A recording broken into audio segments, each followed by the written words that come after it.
आज के वीडियो में एक और वेरी इंपॉर्टेंट टॉपिक हम डिस्कस करने वाले हैं एम्स के लिए। एम्स नर्सिंग या पैरामेडिकल के एग्जाम्स की आप प्रिपरेशन कर रहे हो तो ये अगेन एक बहुत ही इंपॉर्टेंट टॉपिक है, प्लांट्स का क्लासिफिकेशन समझना। अगर आप प्लांट्स का क्लासिफिकेशन समझ लेते हो अच्छे से तो आपको पूरा प्लांट किंगडम आपका तैयार हो जाता है, पूरा प्लांट किंगडम आपको अच्छे से समझ में आ जाता है। सो यहाँ से क्वेश्चंस बनते हैं एम्स नर्सिंग एंड पैरामेडिकल में। सो एक बार ये वीडियो ध्यान से देखो और ये वाला टॉपिक अपना एक 100% श्योर कर लो। तो चलो स्टार्ट करते हैं आज का वीडियो।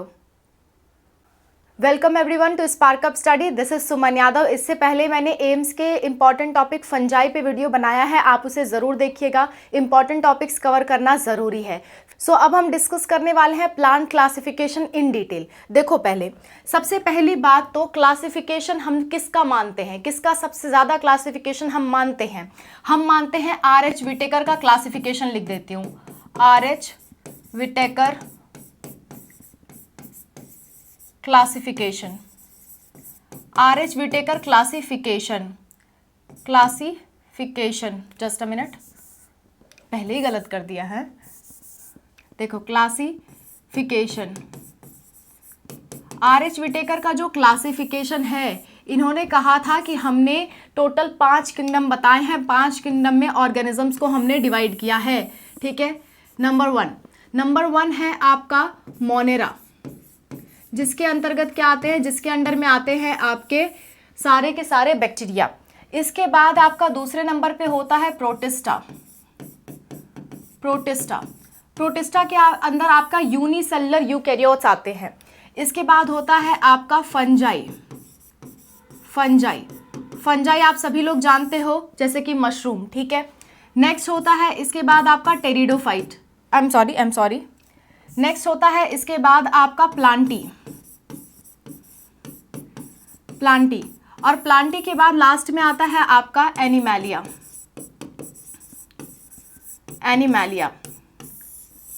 देखो मैंने वन शॉट वीडियोस बना रखी हैं कुछ चैप्टर्स की। फर्स्ट और सेकंड चैप्टर क्लास 11 का मैंने बना रखा है। तो सेकंड चैप्टर में हम इन तीनों के बारे में पढ़ते हैं, मोनेरा, प्रोटिस्टा एंड फंजाई। और थर्ड चैप्टर हमारा प्लांटी पे है, फोर्थ चैप्टर हमारा एनिमैलिया पे है। तो फिलहाल हमारा फोकस प्लांट के क्लासिफिकेशन पे है, तो हम सिर्फ प्लांटी के किंगडम को देखेंगे। प्लांट का अगर हम क्लासिफिकेशन की बात करें तो प्लांट का क्लासिफिकेशन किया गया है। प्लांट का क्लासिफिकेशन किसमें किया गया है, मैं आपको 1 बाय 1 लिखवा रही हूँ, ध्यान से इसको नोट डाउन करो। ठीक है, प्लांट का जो क्लासिफिकेशन कराया गया है वो आपका है पहला एल्गी। ठीक है, दूसरे नंबर पे है आपका ब्रायोफाइट।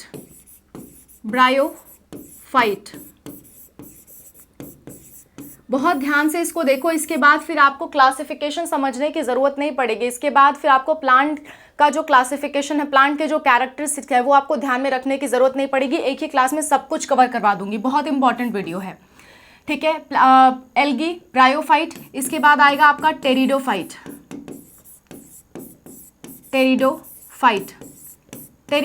के बाद आपका आता है जिम्नोस्पर्म।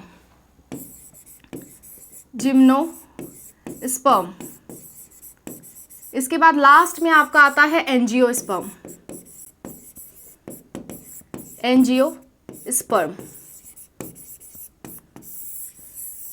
बात क्लियर है इतनी सबको? ये 5 जो है, 5 कैटेगरीज में प्लांट को क्लासिफाई किया गया है, algae, bryophyte, pteridophyte, gymnosperm, angiosperm. मैं थोड़ा बैकग्राउंड का थीम चेंज कर देती हूँ क्योंकि आप लोग को नज़र नहीं आ रहा होगा। ठीक है, अब आपको नज़र आ रहा होगा, मैं एक बार चेक कर लेती हूँ।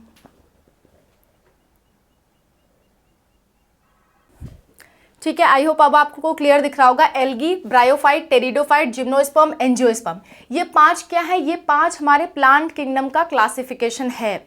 अब देखो इन 5 को हमें डिटेल में समझना है, बहुत अच्छे से डिटेल में समझना है, हर एक के कैरेक्टर समझने हैं। मैं एक आपको थोड़ी सी स्टोरी समझाती हूँ, स्टोरी समझने के बाद आपको इनके कैरेक्टर याद हो जाएंगे। देखो, दुनिया में कभी भी तो जीवन आया होगा, लाइफ कभी तो आई होगी दुनिया में, है ना, कभी तो आया होगा लाइफ दुनिया में। सो ऐसा माना जाता है कि कभी तो लाइफ पहले आई होगी, और माना जाता है कि पहले जो लाइफ आई थी वो ओशियन में आई थी, पानी के अंदर आई थी, समुद्रों में आई थी। पहली बार जो जीवन आया था वो कहाँ आया था, वो समुद्र में आया था, पानी के अंदर आया था। और जो आगे चल के जितने भी ऑर्गेनिजम्स बने हैं वो समुद्र से होते होते होते होते होते होते ज़मीन पे आए हैं। मतलब पहले वो ओशियन में रहते थे, फिर धीरे धीरे ओशियन के किनारों पे आना शुरू किए, फिर धीरे धीरे वो ज़मीन पे आना शुरू किए। तो पौधों ने भी ऐसा किया होगा, प्लांट्स ने भी ऐसा ही कुछ किया होगा। सो प्लांट्स को समझने के लिए इवोल्यूशन के अकॉर्डिंग देखा जाए तो पहले वो प्लांट आएंगे जिनको पानी की बड़ी ज़्यादा ज़रूरत है, उसके बाद वो प्लांट आएंगे जिनको पानी की कम ज़रूरत है, फिर धीरे धीरे करके वो प्लांट आएंगे जिनको पानी अब चाहिए ही नहीं। मतलब जीवन चलाने के लिए चाहिए लेकिन वो पानी के अंदर ही डूबे रहे ऐसा कोई ज़रूरी नहीं है। ठीक है, पानी तो हमें भी चाहिए, लेकिन क्या हम पानी में रहते हैं? नहीं, क्योंकि हम अब इवोल्यूशन करके, हम अब विकास करके थोड़ा ज़्यादा एडवांस हो गए हैं। जैसे जैसे इवोल्यूशन होता गया वैसे वैसे एडवांस चीज़ें आती गई अपने आप को बचाने के लिए। ठीक है, तो ऐसा ही कुछ हम पढ़ने वाले हैं यहाँ पे। देखो मैं थोड़ा सा स्लाइड को ऊपर कर देती हूँ इसे, क्योंकि अब आपको ऊपर वाली चीज़ों की ज़रूरत नहीं, अब हमें ज़रूरत है इन पांचों की, जो कि प्लांट का क्लासिफिकेशन है: algae, bryophyte, pteridophyte, gymnosperm, angiosperm. देखो हम एक सीक्वेंस से चलेंगे। ये जो क्लासिफिकेशन है ना, कोई भी क्लासिफिकेशन पढ़ रहे हो एक सीक्वेंस में पढ़ा करो। सबसे पहले अगर दुनिया में कोई आया होगा पेड़ पौधों में से तो वो कौन है? वो है एल्गी। और मैंने कहा कि पहले जीवन कहाँ आया था? पहले आपका पानी में आया था। तो पौधों की शुरुआत, प्लांट्स की शुरुआत भी पानी से होते हुए ही हुई होगी। तो आप अगर ध्यान दो तो काई कहाँ जमती है? जहाँ पानी होता है। एल्गी मतलब काई, काई जानते हो ना, ग्रीन कलर की काई लग जाती है ना। तो काई कहाँ जमती है? जहाँ पानी होता है। तो इवोल्यूशन में सबसे पहले कौन आया? एल्गी। और इसे किसकी ज़रूरत है? इसे ज़रूरत है पानी की। इसे किसकी ज़रूरत है? इसे भाई ज़रूरत है हमारे वाटर की। ये वाटर वाले प्लेसेस पे मिलेगा जहाँ पे पानी ज़्यादा पाया जाता हो। ठीक है, अच्छा, इसे भी वाटर की ज़रूरत होती है। इसे भी किसकी ज़रूरत है? इसे वाटर की ज़रूरत है। इसे भी क्या है? इसे भी वाटर की ज़रूरत है। लेकिन इन्होंने कहा कि नहीं भैया, हम तो अब वाटर से पीछा छुड़ाते हैं। देखो यहाँ पीने की बात नहीं हो रही है, पानी की ज़रूरत जड़ों में तो सबको है, लेकिन ये पानी में ही रहे ऐसा ज़रूरी नहीं है। जिम्नोस्पर्म और एंजियोस्पर्म के लिए ऐसा ज़रूरी नहीं है कि वो पानी में ही रहे या बहुत ठंडे इलाकों में जहाँ नमी हो वहीं पे पाए जाएं, ऐसा कोई ज़रूरी नहीं है। तो इन्हें पानी की कोई विशेष आवश्यकता नहीं है। इन्हें पानी की आप मेरी बात समझने की कोशिश करना। जड़ों में तो पानी चाहिए, पेड़ को पनपने के लिए पानी चाहिए, लेकिन रिप्रोडक्शन के लिए पानी नहीं चाहिए। एग्जिस्ट करने के लिए, अपनी बॉडी को बनाए रखने के लिए पानी के अंदर बनाए रखना कोई ज़रूरी नहीं है। आप मेरी बात समझ पा रहे हो? क्लियर है? सो एल्गी को पानी चाहिए रिप्रोडक्शन के लिए और उसके जीवन के लिए। ब्रायोफाइट को भी पानी चाहिए रिप्रोडक्शन के लिए और उसके जीवन के लिए, लेकिन टेरिडोफाइट को कम चाहिए, इसकी अपेक्षा धीरे धीरे कम चाहिए। और जिम्नो और एंजियोस्पर्म को रिप्रोडक्शन के लिए पानी नहीं चाहिए होता। अपना जीवन पानी के अंदर इन्हें नहीं गुजारना पड़ता। ठीक है, सबसे ज़्यादा पानी की ज़रूरत किसे है? एल्गी को। दूसरे नंबर पे ब्रायोफाइट, तीसरे नंबर पे टेरिडोफाइट, चौथे नंबर पे जिम्नोस्पर्म, पांचवें नंबर पे एंजियोस्पर्म। यहाँ रिप्रोडक्शन से रिलेटेड बात हो रही है और जहाँ वो पाए जाएंगे उससे रिलेटेड बात हो रही है। तो कहने का मतलब है कि अगर आप नमी वाले एरिया में देखोगे तो नमी वाले एरिया में आपको एल्गी, ब्रायोफाइट, टेरिडोफाइट देखने को मिलेंगे और सूखे इलाकों में आपको जिम्नोस्पर्म और एंजियोस्पर्म देखने को मिलेंगे। ठीक है, इतनी बात क्लियर है? मतलब रिप्रोडक्शन में क्या करते हैं ये पानी से? इनमें क्या होता है, इनमें जो गैमेट बनते हैं, जैसे रिप्रोडक्शन होगा तो एक मेल गैमेट की ज़रूरत पड़ती है, एक फीमेल गैमेट की। जैसे मान लो मैं फीमेल हूँ तो मेरे अंदर क्या बनते हैं? फीमेल गैमेट बनते हैं। कोई लड़का है तो उसके अंदर क्या बनते हैं? मेल गैमेट बनते हैं। सो अगर जाइगोट बनाना है तो मेल और फीमेल गैमेट का मिलना ज़रूरी होता है ताकि एक बेबी बन सके। सो एल्गी को भी अगर रिप्रोडक्शन करना है तो उसके रिप्रोडक्शन के कई तरीके हैं, जिसमें से एक तरीका ये है कि मेल और फीमेल गैमेट का मिक्सचर हो, उनका मिलन हो। ठीक है, तो मेल और फीमेल गैमेट आपस में कैसे मिलते हैं? वो लोग चल के आते हैं। या तो मेल और फीमेल गैमेट दोनों चल के आ सकते हैं, या फिर हो सकता है कोई एक चल के आए दूसरा बैठा रहे, या फिर हो सकता है दोनों ही ना चले, पानी के बहाव में कभी मिल गए तो मिल गए। तो इनमें पानी क्या काम कर रहा है? पानी हेल्प कर रहा है गैमेट्स को मिलने में।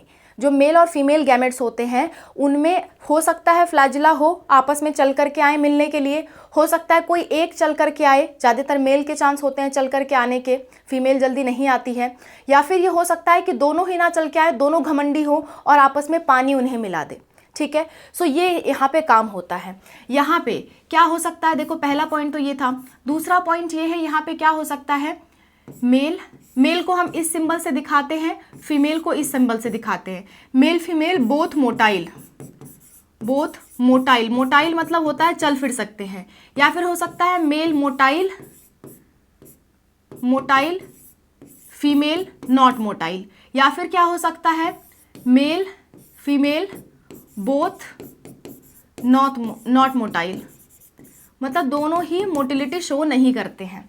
क्लियर है इतनी बात? अच्छा, तो ये क्या हो गया, ये हो गया हमारा सेकेंड पॉइंट। इसके सेकेंड पॉइंट की बात कर लेते हैं, थोड़ा हम इधर लिख लेते हैं इसको, वाटर। ठीक है, इसका क्या होता है, इसमें फीमेल कहती है हम तो भाई नखरे दिखाएंगे, हम नहीं चल के आएंगे, तुम्हें चल के आना है तो आओ। तो इसमें क्या होता है, only male is motile, male motile होता है, मेल गैमेट, मेल खुद चल के आता है, फीमेल नहीं जाती। इसमें भी सेम कहानी होती है, आता है मेल मोटाइल फीमेल नहीं मोटाइल। अब जैसे जैसे विकास इवोल्यूशन आगे बढ़ता गया, मेल ने कहा हम भी क्यों चल के आए, इनके अंदर भी ईगो आ गया कि हम क्यों चल के आए, हम भी नहीं चल के आएंगे, जिसे आना होगा वो आएगा। तो इस केस में क्या होता है, जिम्नोस्पर्म में दोनों ही इमोटाइल होते हैं, मेल एंड फीमेल दोनों में मोटाइल नहीं होते। तो इसमें नहीं है तो आगे वाले में भी नहीं होंगे। देखो जो पहले वालों में है वो आगे वालों में धीरे धीरे वो डेवलप ही करता गया है। सो मेल और फीमेल दोनों ही मोटाइल नहीं है। मोटाइल मतलब चलने फिरने वाले। कहने का मतलब है यहाँ पानी था तो पानी में दोनों राजी थे, हो सकता है दोनों चल करके आए, हो सकता है मेल खाली चल करके आए, या हो सकता है दोनों ही ना चले। लेकिन जैसे हम यहाँ पे आए, यहाँ पे कहा गया नहीं सिर्फ मेल ही चल करके आएगा, फीमेल कुछ नहीं करेगी। यहाँ पे भी सेम कहानी चली, लेकिन इन दोनों ने सोचा नहीं भाई हम दोनों ईगो में रहेंगे, मिल गए तो मिल गए, नहीं मिले तो नहीं मिले। अब ये आगे फिर कैसे मिल सकते हैं, किस किस तरीके से, अभी हम आगे डिस्कस करेंगे। ठीक है, इतनी बात क्लियर है आपको? एक बार देख लो, ध्यान से समझ लो, एक एक पॉइंट आपके लिए समझना ज़रूरी है। नेक्स्ट हम बात कर लेते हैं, देखो ध्यान से, नेक्स्ट हम बात कर लेते हैं आगे, थर्ड पॉइंट। एल्गी की अगर हम बात करें तो एल्गी में कोई भी एम्ब्रियो नहीं बनता, कोई भी जो भ्रूण होता है, एम्ब्रियो होता है, ये नहीं बनता। तो इनके अंदर एम्ब्रियो क्या होगा, एम्ब्रियो एब्सेंट होगा। इनके अंदर भी क्या होगा, इनके अंदर भी एम्ब्रियो एब्सेंट होता है। लेकिन इनके अंदर पहली बार क्या बन जाता है, एम्ब्रियो। अब इनके अंदर बना है तो आगे वाले सभी में बना रहेगा। इसमें भी क्या हो जाएगा, एम्ब्रियो प्रेजेंट हो जाएगा। ठीक है, इसमें भी क्या हो जाएगा, एम्ब्रियो प्रेजेंट हो जाएगा। ठीक है, बात समझ में आ गई? इनके अंदर क्या होता है, एम्ब्रियो नहीं बनता है। अच्छा, आगे बात कर लेते हैं। इनमें क्या होता है, ये कहते हैं हमारी बॉडी में ना रूट है, ना लीव्स है, ना स्टेम है, किसी काम की नहीं, थैले जैसी बॉडी है, ना जड़ें निकल रही है ना पत्ते निकल रहे हैं, कुछ नहीं, थैला जैसा बॉडी है इनका। तो इनके बॉडी को हम कहते हैं थैलस। इनके बॉडी को हम क्या कहते हैं, इनके बॉडी को हम कहते हैं थैलॉइड, या आप कह सकते हो थैलस स्ट्रक्चर। ये भी क्या होते हैं, ये भी थैलॉइड होते हैं। और ये लोग थैलॉइड नहीं होते हैं, आगे वाले थैलॉइड नहीं होते हैं। ये थैलॉइड नहीं है तो ये आगे वाले भी नहीं होंगे, थैलॉइड नहीं होते हैं, ये भी थैलॉइड नहीं होते हैं। एक एक पॉइंट हम ध्यान से समझेंगे, समझना बात को। ये भी थैलॉइड नहीं होते हैं। अब थैलॉइड कहने का मतलब मैंने क्या कहा, ना उसमें रूट है, ना उसमें लीव्स है, ना उसमें स्टेम है। यानी कि थैलॉइड कहने का मतलब ना इसके पास रूट है, ना स्टेम है, ना लीव्स है, कुछ भी नहीं है। बात समझ में आई? ना इसके पास जड़ें हैं, ना स्टेम है, ना लीव्स है। इसने कहा भाई हम इससे थोड़ा तो एडवांस हो, थोड़ा तो बेहतर हो जाए इससे। तो ये कहता है कि अगर हम रूट नहीं बना सकते, रूट जैसा कुछ बना लेते हैं। क्या कर लेते हैं, रूट हम जैसा कुछ बना लेते हैं, शूट जैसा कुछ बना लेते हैं। तो ये क्या करते हैं, ये बनाते हैं रूट लाइक, स्टेम लाइक। थोड़ा सा मैं इसे ऊपर कर देती हूँ, आपको सब नोट डाउन करने मिलेगा, आप चिंता मत करो। ठीक है, रूट लाइक, स्टेम लाइक, और क्या आपका leaves like structure, leaf like structure, मतलब है नहीं, उसकी नकल उतार रहा है, अभी रूट बनने की कोशिश कर रहा है। और ये क्या कहते हैं, लाओ हम इस कोशिश को कामयाब कर देते हैं। रूट स्टेम लीफ पहली बार इसमें प्रेजेंट होते हैं, और इसमें है तो आगे सब में होंगे। इसमें भी क्या होगा, रूट स्टेम और लीफ प्रेजेंट होगा। RSL मतलब root stem leaf, root stem और लीफ क्या होगा, प्रेजेंट होगा। इतनी बात क्लियर है। अच्छा चलो भाई आगे बढ़ जाते हैं, आगे की बात कर लेते हैं। ध्यान दो, अब एल्गी के पास रूट स्टेम और लीफ तो है नहीं, तो वो जमीन से चिपका कैसे रहता है, कोई तो चीज होगा जो उसे जमीन से चिपकाती होगी। तो ज्यादातर एल्गी के पास रूट जैसा, मतलब रूट जैसा नहीं कह सकते, लेकिन समझने के लिए कह लो, एक स्ट्रक्चर होता है जो उसको जमीन से चिपकाए रहता है, उसे कहते हैं होल्ड फास्ट। होल्ड फास्ट कुछ कुछ एल्गी में होता है, कुछ कुछ में नहीं भी होता है, इसलिए इसे छुड़ाने पे छूट भी जाते हैं बेचारे। लेकिन इनके पास क्या है, इनके पास तो रूट लाइक स्ट्रक्चर है, इसका नाम भी होता है, इसका नाम होता है राइजॉइड। रूट लाइक स्ट्रक्चर को हम राइजॉइड कह देते हैं। इतनी बात क्लियर है। आगे की बात कर लेते हैं। देखो अब क्या है, ये क्या है, ये क्योंकि इनके पास रूट नहीं है, जड़ नहीं है, तो ये ज़मीन से एकदम चिपके होंगे। ये शुरुआती लोग हैं ना, तो ज़मीन से जुड़े हुए होते हैं। ये सोचता है लाओ मैं ज़मीन से थोड़ा ऊपर उठूँ, थोड़ा और दुनिया देखूँ। मैं आपको याद करने के लिए बता रही हूँ। तो ये थोड़ा और दुनिया देखता है। जैसे देखो एल्गी अगर ऐसा है, एकदम यहाँ पे ज़मीन है, ज़मीन से एकदम चिपका हुआ है ये एल्गी, तो यहाँ पे ये क्या होगा, ये थोड़ा थोड़ा उठना चालू कर देगा, थोड़ा थोड़ा ज़मीन से उठना चालू कर देगा। और टेरिडोफाइट क्या होते हैं, थोड़े और उठ जाते हैं, ऐसे हो जाते हैं। जिम्नोस्पर्म क्या करते हैं, पूरा का पूरा पेड़ बन जाते हैं, और ये भी क्या बन जाते हैं, पूरा का पूरा पेड़ बन जाते हैं। अब ध्यान देने वाली बात ये है, चाहिए तो मतलब जड़ से पानी सबको चाहिए, क्योंकि पानी खाना सबको चाहिए होता है, तो इनको भी जड़ों से क्या चाहिए, पानी और खाना चाहिए। जड़ों से पानी और खाना, जड़ों से पानी चाहिए और ऊपर से खाना चाहिए। अब क्योंकि ये चिपटे से है, ध्यान दो, क्योंकि ये चिपटे से है तो पानी हर एक पार्ट को मिल सकता है, नीचे से पानी हर एक पार्ट को मिल सकता है, और ऊपर से ये रहते भी पानी में है। तो इनको क्या जाइलम और फ्लोएम की ज़रूरत है, सोच के देखो। जाइलम मतलब ऐसा स्ट्रक्चर प्लांट में जो पानी का ट्रांसपोर्ट करता है यहाँ से वहाँ, पानी की पाइपलाइन समझ लो।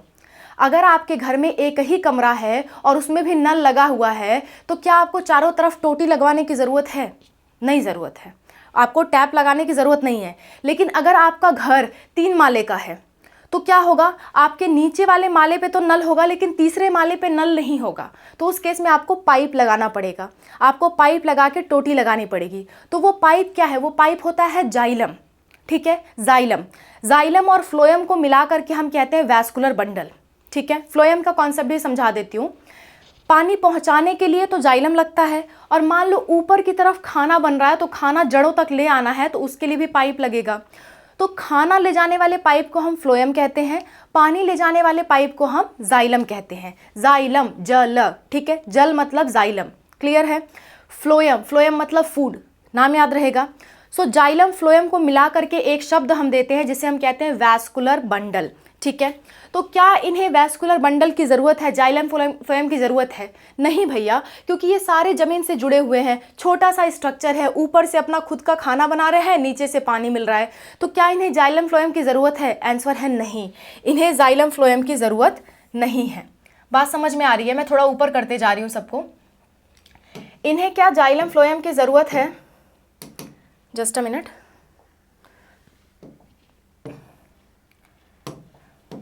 क्या इन्हें जाइलम फ्लोएम यानी वैस्कुलर बंडल की ज़रूरत है? नहीं। वैस्कुलर बंडल मतलब जाइलम फ्लोएम। क्या इन्हें वैस्कुलर बंडल की ज़रूरत है? नहीं बाबा, नहीं ज़रूरत है। ये भी आपके ज़मीन से जुड़े हुए दिख रहे हैं, तो क्या इनमें वैस्कुलर बंडल की ज़रूरत है? नहीं ज़रूरत है, वैस्कुलर बंडल की ज़रूरत है नहीं। लेकिन ये देखो, ये उठना चालू कर दिए, उड़ना चालू कर दिए आप आसमान में, और जड़ें केवल यहाँ पे हैं। तो क्या यहाँ से यहाँ तक अगर पानी ले जाना है तो पाइप चाहिए ना, उस केस में पाइप चाहिए। 2 माले की इन्होंने बिल्डिंग बना ली है एक तरह से, तो पाइप चाहिए, यानी कि वैस्कुलर बंडल यहाँ पे चाहिए। और इसमें चाहिए तो इतने बड़े बड़े पेड़ों में तो चाहिए ही चाहिए, तो यहाँ पे वैस्कुलर बंडल ज़रूरत पड़ता है। इतनी बात क्लियर है? कुछ नोटिस कर रहे हो? जो आपका टेरिडोफाइटा है ना, ध्यान से देखो, जो आपका टेरिडोफाइटा है उसमें पहली बार एम्ब्रियो आया, पहली बार उसमें रूट स्टेम और लीव्स आई, पहली बार उसमें वैस्कुलर बंडल आया। तो ये बहुत कुछ पहली बार कर रहा है, बहुत हिम्मती है। सो टेरिडोफाइट को हम बहुत हिम्मती कहेंगे, पहली बार बहुत सारी चीज़ें कर रहा है। देखो ध्यान देना, पैटर्न समझो, इन दोनों में चीज़ें कॉमन नज़र आएंगी, इन दोनों में चीज़ें कॉमन नज़र आएंगी, लेकिन ये क्या है, ये बीच का है, ये बीच वाला है। टोटल 5 लोग हैं, टेरिडोफाइट बीच में आता है, ठीक है। ये बीच वाला, इसमें हर चीज़ धीरे धीरे डेवलप होना शुरू होंगी। क्लियर है बात? आगे बढ़ते हैं। देखो वैस्कुलर बंडल की बात हो गई, अब फूल पत्तियों की बात कर लेते हैं। पत्तियों की बात हो गई है, फूल की बात कर लेते हैं, फ्लावर्स की। तो देखो इसमें कोई फ्लावर होता नहीं है, इसमें पत्ते जड़ ये सब तो था ही नहीं, फ्लावर कहाँ से होगा? फ्लावर इसमें क्या होता है, नहीं होता है। अच्छा फ्लावर से पहले बात कर लेते हैं, सुनो सुनो सुनो, फ्लावर से पहले बीज की बात कर लेते हैं, बीज, सीड, क्योंकि रिप्रोडक्शन तो हो ही रहा है तो बीज बनेगा। यहाँ पे बीज भी नहीं बनता, ना एम्ब्रियो बनता है ना ही सीड बनता है। सीड यहाँ पर नहीं बनता, यहाँ पर नहीं बनेगा, यहाँ पर भी नहीं बनेगा। और ये चीज़ यहाँ पे अजूबा हुआ, टेरिडोफाइट में सब कुछ पहली बार हो रहा था लेकिन सीड नहीं बना बेचारा। टेरिडोफाइट सीड नहीं बना पाया, कहा कि सारा कुछ नया करने का ठेका हम ही ने उठा रखा है क्या? टेरिडोफाइट कहता है हम सीड नहीं बनाएंगे, अगले वाले को दो। तो ये वाले जिम्नोस्पर्म जो है वो सीड बनाने लगते हैं पहली बार। तो ये दोनों क्या होंगे, सीड बनाएंगे, और इनके पहले वाले सीड नहीं बनाएंगे। अपना टेरिडोफाइट ने ठेका छोड़ दिया, कहा कि हम नहीं अब पहली बार सब काम करेंगे, हटाओ बहुत हो गया। पहली बार हमने रूट ला दिया, पहली बार हमने लीव्स ला दी, पहली बार हमने स्टेम ला दिया, पहली बार हमने एम्ब्रियो ला दिया, पहली बार हमने वैस्कुलर बंडल ला दिया, अब बस, अब पहली बार हम कुछ नहीं लाएंगे। अब पहली बार का काम किसके पास शिफ्ट होता है, आपका जिम्नोस्पर्म के पास। ठीक है बात? अच्छा आगे बढ़ते हैं। देखो सीड को घेरने के लिए, अगर आप देखो ध्यान से, तो सीड को घेरने के लिए ही फ्रूट होता है। क्या होता है, फल। जैसे कि आपने आम खाया, आम के अंदर क्या पाया, बीज पाया, तो बीज को घेरने के लिए ही फ्रूट बना था।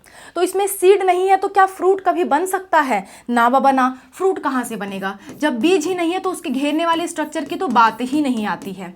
तो यहाँ पे फ्रूट भी नहीं बनेगा, फ्रूट भी नहीं बनेगा यहाँ पे। ये कहता है बेचारा हम तो बहुत जल्दी हार मान लेंगे, हम पहली बार का ठेका नहीं उठाएंगे, एक बार हमने उठा लिया बहुत हो गया, अब हम पहली बार कुछ काम नहीं करेंगे। ये भी फ्रूट नहीं बनाएगा, ये भी फ्रूट नहीं बनाएगा। पहली बार फ्रूट किसके पास आएगा आपका? पहली बार फ्रूट आपका आएगा इसके पास, यानी कि एंजियोस्पर्म के पास, लास्ट में। ठीक है, फ्लावर की बात कर लेते हैं। देखो फ्लावर से ही आगे चल करके फ्रूट बनता है, तो इनके पास फ्रूट नहीं है तो फ्लावर कहाँ से होगा? फ्लावर भी नहीं होगा, फ्लावर भी नहीं होगा, इसके पास भी फ्लावर नहीं होगा, इसके पास भी फ्लावर नहीं होगा, लेकिन इसके पास फ्रूट है तो इसके पास फ्लावर भी होगा। ठीक है, बात समझ में आ रही है? ये बहुत ही इंपॉर्टेंट चीज़ें थी, कई बार लगातार क्वेश्चन पूछे गए हैं इन सब टॉपिक से। अब थोड़ा आगे की बात कर लेते हैं। देखो आगे की बात ये है, अगर बॉडी के टाइप की बात करें कि बॉडी कैसा, तो देखो पहले के लोग जो होते थे ना वो अकेले जीना भी जानते थे, लेकिन आजकल सबको क्या चाहिए? कपल्स में रहना चाहिए, सबको कपल्स की ज़रूरत होती है। जिसको देखो वो कपल बनाए घूम रहा है, निब्बा निब्बी घूम रहे हैं। सो आजकल सब लोग कपल्स बनाना चाहते हैं। पहले के लोग थोड़ा अकेले भी रहना चाहते थे, आजकल सबको अकेलापन सताने लगता है। इस तरह से याद कर सकते हो कि वैसे ही जो पहले के थे यानी कि एल्गी और ब्रायोफाइट, ये अकेले रहना पसंद करते थे, यानी इनका जो क्रोमोसोम है वो जुड़वा नहीं पाया जाता था, वो सिंगल पाया जाता था। जैसे हमारे में जो क्रोमोसोम मिलता है वो 23 जोड़े क्रोमोसोम होते हैं, यानी कि टोटल 46 क्रोमोसोम हमारे अंदर होते हैं, 23 के पेयर्स में होते हैं। लेकिन एल्गी और ब्रायोफाइट में पेयर में क्रोमोसोम नहीं मिलता, सारे क्रोमोसोम अकेले मिलते हैं। तो जब क्रोमोसोम किसी ऑर्गेनिज्म में अकेला पाया जाए, जोड़े में ना पाया जाए, तो उसको हम हैप्लॉइड कहते हैं और एन से दिखाते हैं। तो ये क्या हो गए हमारे? ये हमारे हो गए हैप्लॉइड, ये हमारे होते हैं हैप्लॉइड, और इसे हम किससे दिखाते हैं? एन से। ये भी हमारे क्या होते हैं? हैप्लॉइड, इन्हें हम किससे दिखाते हैं? एन से। ये क्या करता है, ये करता है कि मैं अपने जीवन में ना हैप्लॉइड भी रखूंगा, डिप्लॉइड भी रखूंगा और दोनों बराबर से रखूंगा। ये देखो मेनली तो डिप्लॉइड होते हैं, थोड़ा सा कदम इसने बढ़ा दिया, लेकिन इसमें हैप्लॉइड पना भी रह जाता है, हैप्लॉइड पना भी इसमें रह जाता है। ये कहते हैं हटाओ यार हैप्लॉइड वगैरह का खेल, हम तो सीधे डिप्लॉइड होंगे। और ये डिप्लॉइड हो गया तो आगे वाला भी डिप्लॉइड हो जाएगा, आगे वाला भी जोड़ों में रहना चालू कर देगा। देखा देखी है ना, देखा देखी वाला कार्यक्रम हो रहा है। हैप्लॉइड मतलब होता है क्रोमोसोम इनके सिंगल सिंगल पाए जाएंगे, यानी कि एक सेल में एक एक क्रोमोसोम अकेला अकेला मिलेगा। डिप्लॉइड मतलब जोड़े में मिलेंगे, यानी एक जैसे दो क्रोमोसोम होंगे। बात क्लियर है? जेनेटिक्स पढ़ाऊंगी तो वहाँ और क्लियर होगा, ठीक है। अच्छा, जिनकी भी बॉडी हैप्लॉइड होती है, बॉडी का जो पार्ट हैप्लॉइड होता है उसे हम कहते हैं गैमेटोफाइट, गैमीटोफाइट। यानी कि इसका जो मेन बॉडी है वो क्या होगा, गैमेटोफाइट होगा। इसका भी मेन बॉडी क्या होगा, गैमेटोफाइट होगा। इसमें देखो मैंने कहा मेनली ये क्या है, डिप्लॉइड है, और डिप्लॉइड को हम कहते हैं स्पोरोफाइट। तो इसका मेन बॉडी तो स्पोरोफाइट होगा, लेकिन काफी लंबा साइकिल इसका हैप्लॉइड का यानी कि गैमेटोफाइट का भी होगा, गैमेटोफाइट। और ये कहेंगे हटाओ भैया गैमेटोफाइट का चक्कर, हम क्या रहेंगे, हम तो स्पोरोफाइट रहेंगे, स्पोरोफाइट। एक एक चीज याद करते चलना बहुत इंपॉर्टेंट है, एक एक चीज से, एक एक पॉइंट जो लिख रही हूं, एक एक पॉइंट से क्वेश्चन आता है। स्पोरोफाइट, इसमें कुछ भी ऐसा नहीं है जो मैं स्किप कर सकती हूँ, एक एक पॉइंट से क्वेश्चन बना है, एक एक पॉइंट से। आगे बढ़ते हैं, थोड़ा ऊपर कर लेते हैं इसे। देखो अब ध्यान से समझना, एक चीज समझने का कोशिश करना, कोई भी दुनिया में कोई भी चीज परफेक्ट नहीं होती। जैसे अगर आप लड़के हो तो ऐसा नहीं है कि आपके पास 100% कैरेक्टर्स लड़के के ही होते हैं। ऐसा हो ही नहीं सकता कि आपके अंदर फीमेल के हार्मोन्स ना बनते हो। मैं लड़की हूँ तो ऐसा मेरे अंदर नहीं हो सकता कि मेरे अंदर मेल के हार्मोन्स नहीं बनते हैं, लेकिन कम लेवल में बनते हैं। बात समझ में आ रही है? जैसे अगर मैं बात बताऊँ, कोई भी लड़की हो, दुनिया की कोई भी लड़की हो, सबको हल्की हल्की मूछें, हल्की हल्की दाढ़ियाँ आती हैं। क्यों? क्योंकि उनके अंदर मेलनेस का जो हार्मोन है वो होता है, उनके अंदर थोड़ा बहुत मेलनेस होती है। और कोई भी लड़का हो, ऐसा हो ही नहीं सकता बचपन में उसकी प्यारी मीठी आवाज़ ना हो।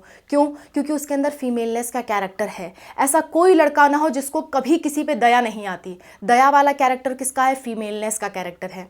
तो हर इंसान में मेल और फीमेल दोनों के कैरेक्टर्स पाए जाते हैं, लेकिन डिपेंड करता है कौन सा कैरेक्टर हावी है, कौन सा कैरेक्टर ज़्यादा है। सो अगर आपके अंदर मेलनेस का कैरेक्टर ज़्यादा है तो आप मेल हो, अगर आपके अंदर फीमेलनेस का कैरेक्टर ज़्यादा है तो आप फीमेल हो। वरना body structure, normal body structure सबकी सेम होती है, नॉर्मली सब सेम होते हैं, लेकिन कुछ हार्मोन के चेंजेस की वजह से जेंडर आइडेंटिफाई किए जा सकते हैं अलग अलग तौर पे।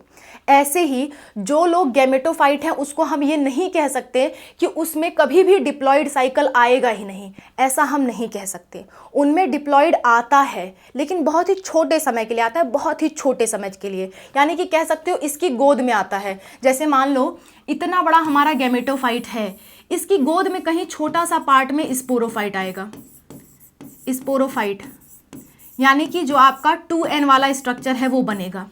बात समझ में आ रही है? इसकी गोद में बनेगा। यानी क्या स्पोरोफाइट अकेले जीवन बिता पा रहा है? क्या स्पोरोफाइट जो लाइफ साइकिल है इसका क्या अलग से देखने को मिल रहा है? नहीं, ये इसकी गोद में बैठा हुआ है। मेन बॉडी क्या है? गैमेटोफाइट, यानी कि एक क्रोमोसोम वाली है। जैसे मेरी पूरी बॉडी में जितने भी सेल्स हों, अगर उसमें एक एक क्रोमोसोम सिंगल सिंगल पाए जाते हों तो मेरी बॉडी कहलाएगी गैमेटोफाइट। और मेरी बॉडी के किसी एक पार्ट पे, मान लो यहाँ पे इतने दूर क्या हो रहा है? इतने दूर कुछ ऐसी सेल्स बन गई जिनमें डबल डबल क्रोमोसोम पाए जा रहे हैं, तो इतना पार्ट क्या हो गया? स्पोरोफाइट। तो क्या ये मेरी बॉडी से अलग है? नहीं, ये मेरी बॉडी से अलग नहीं है। तो एल्गी के केस में गैमेटोफाइट के अंदर ही कौन बनता है? स्पोरोफाइट। तो क्या स्पोरोफाइट फ्री लिविंग है? ना बाबा ना। क्या गैमेटोफाइट फ्री लिविंग है? हाँ बाबा हाँ। गैमेटोफाइट तो फ्री लिविंग है, लेकिन स्पोरोफाइट फ्री लिविंग नहीं है। मेरी बात समझ में आ रही है? अगर नहीं समझ में आ रहा, थोड़ा सा लेक्चर पीछे करके देखो, पूरा समझ में आएगा। इतना समझ ले गए ना, ये लास्ट पार्ट पढ़ा रही हूँ, इतना समझ ले गए 100% आपका प्लांट किंगडम पूरा चैप्टर मैं आपको बता रही हूँ, पूरा समझ में आएगा। ठीक है, देखो तो इसकी जो गैमेटोफाइट है, क्या वो फ्री लिविंग है? हाँ, गैमेटोफाइट तो फ्री लिविंग है। गैमेटोफाइट अभी हम रिवाइज करेंगे, चिंता मत करो। गैमेटोफाइट फ्री लिविंग, अच्छा मैं इसको जी से लिख दे रही हूँ ताकि मेरे पास स्पेस बचे। ठीक है, जी मतलब समझ लेना गैमेटोफाइट। इसकी जो गैमेटोफाइट है वो क्या है? वो है फ्री लिविंग, किसी पे डिपेंडेंट नहीं है। लेकिन जो स्पोरोफाइट है वो गैमेटोफाइट पे डिपेंडेंट है। ये पूरा स्ट्रक्चर क्या है? ये पूरा जो स्ट्रक्चर है वो है आपका गैमेटोफाइट, और स्पोरोफाइट इसके ऊपर उग रही है। जैसे मान लो मेरी पूरी बॉडी अगर गैमेटोफाइट हो और इसके ऊपर इतने सेल्स में क्या बन रहा हो, इतने सेल में 2n बन रहा हो, यानी कि डिप्लॉयड क्रोमोसोम्स आ रहे हैं, तो उस केस में इतना पार्ट स्पोरोफाइट है। क्या ये अलग अकेला जीवन अपना रह सकता है? नहीं, तो ये फ्री लिविंग नहीं है। किसके लिए? एल्गी के लिए। ठीक है, सो स्पोरोफाइट फ्री लिविंग नहीं है। स्पोरोफाइट जो है वो फ्री लिविंग नहीं है, वो क्या है? डिपेंडेंट है। किस पे डिपेंडेंट है? गैमेटोफाइट पे। एक एक लाइन एनसीईआरटी की बता रही हूँ, और एक एक लाइन जो आज मैं बोल रही हूँ ना, एक एक लाइन से क्वेश्चन बने हुए हैं। वेरी वेरी इंपॉर्टेंट टॉपिक है ये बॉटनी का। ठीक है, अच्छा इसकी बात कर लेते हैं, इस वाले की। देखो आज अभी तक आपने पूरा दिखाया रहा हो, जैसा कि आपका एल्गी है वैसा ही ब्रायोफाइट होता है, तो ये सारी बातें ब्रायोफाइट पे लागू होती है। इसका भी बॉडी ऐसा ही होगा जिसको हम कहेंगे गैमेटोफाइट। ये बॉडी पूरा गैमेटोफाइट होगा और छोटा सा इस पे स्ट्रक्चर बनेगा जिसे हम कहेंगे स्पोरोफाइट। ठीक है, क्या ये फ्री लिविंग दिख रहा है आपको? नहीं, तो इसमें भी स्पोरोफाइट जो है वो फ्री लिविंग नहीं होगा। क्या होगा? डिपेंडेंट होगा। और जो गैमेटोफाइट होगा वो फ्री लिविंग होगा। जो गैमेटोफाइट होगा वो क्या होगा? वो फ्री लिविंग होगा। अब टेरिडोफाइट के अंदर फिर से एक नई आत्मा जगती है। लाओ हम फिर से कुछ अलग करते हैं। बीच में तो हमने अलग करना छोड़ दिया था, लेकिन लाओ अब फिर से कुछ अलग करते हैं। तो ये क्या कहेगा? हम पूरी तरह तो अलग नहीं करेंगे, लेकिन थोड़ा बहुत कर देंगे, क्योंकि हमारा कैरेक्टर है कि हम कुछ अलग करें, कुछ अलग करके दिखाएं। तो पूरा नहीं तो थोड़ा ही सही कर देते हैं। तो ये क्या कहता है? ये कहता है कि लो भैया, हमारी जो बॉडी है, हमारी बॉडी क्या रहेगी? हमारी बॉडी रहेगी स्पोरोफाइट। स्पोरोफाइट हमारी बॉडी रहेगी स्पोरोफाइट, और इस पे हम थोड़ा सा क्या बनाएंगे? इस पे हम थोड़ा सा बनाएंगे गैमेटोफाइट। लेकिन भैया ये गैमेटोफाइट अलग होके भी अपना जीवन बिता सकता है, अलग से ग्रो कर सकता है। तो यहाँ पे आपका गैमेटोफाइट भी फ्री लिविंग है और स्पोरोफाइट भी फ्री लिविंग है। यहाँ पे दोनों के दोनों आपके फ्री लिविंग है। स्पोरोफाइट भी फ्री लिविंग है, गैमेटोफाइट भी फ्री लिविंग है, यानी अकेले अपना जीवन बिता सकता है। अब ये भैया क्या करेंगे? एंजियोस्पर्म और जिम्नोस्पर्म ये कहेंगे हटाओ भाई गैमेटोफाइट का झंझट। ब्रायोफाइट में, टेरिडोफाइट में गैमेटोफाइट आपको फ्री लिविंग देखने को मिल रहा है। गैमेटोफाइट क्या देखने को मिल रहा है? मैं यहाँ पे इसको इसी कलर से लिख देती हूँ ताकि आपको कंफ्यूजन ना हो। गैमेटोफाइट आपको क्या देखने को मिल रहा है? गैमेटोफाइट आपको फ्री लिविंग देखने को मिल रहा है, लिविंग। ठीक है, लेकिन ये भैया लोग कहेंगे नहीं, अब बस हो गया, बहुत हो गया गैमेटोफाइट की गाथा।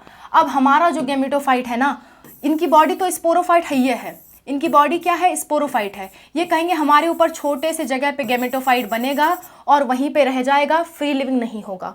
तो इनमें क्या होता है? इन दोनों में स्पोरोफाइट फ्री लिविंग है। स्पोरोफाइट क्या है? Free living. लेकिन गैमेटोफाइट क्या है? डिपेंडेंट। देख रहे हो शुरुआत कहाँ से हुई?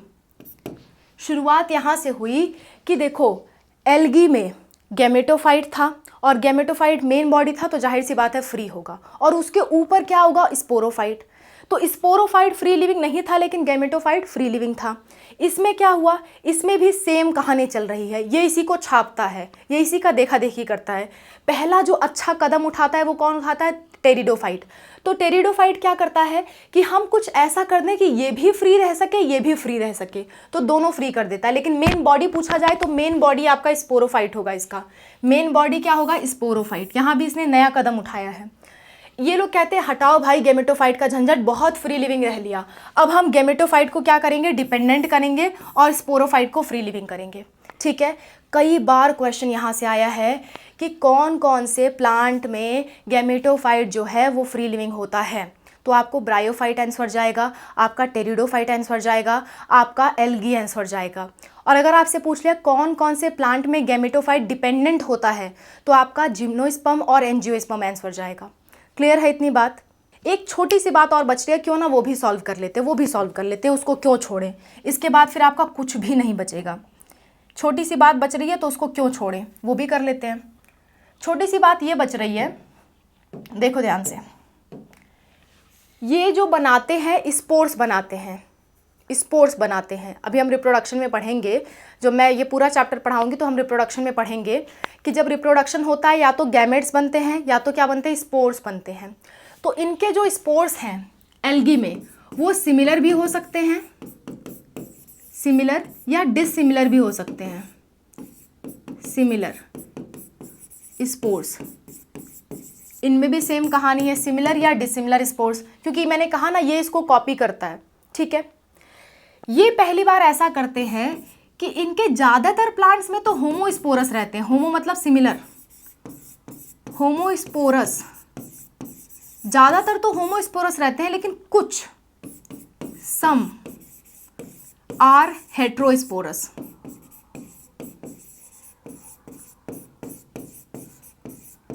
और ये दोनों क्या होते हैं?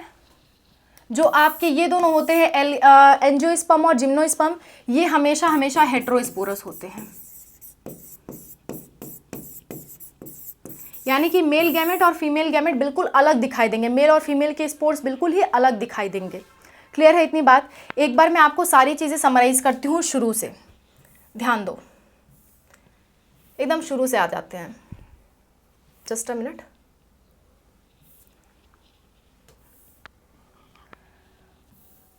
देखो हमने क्या पढ़ा?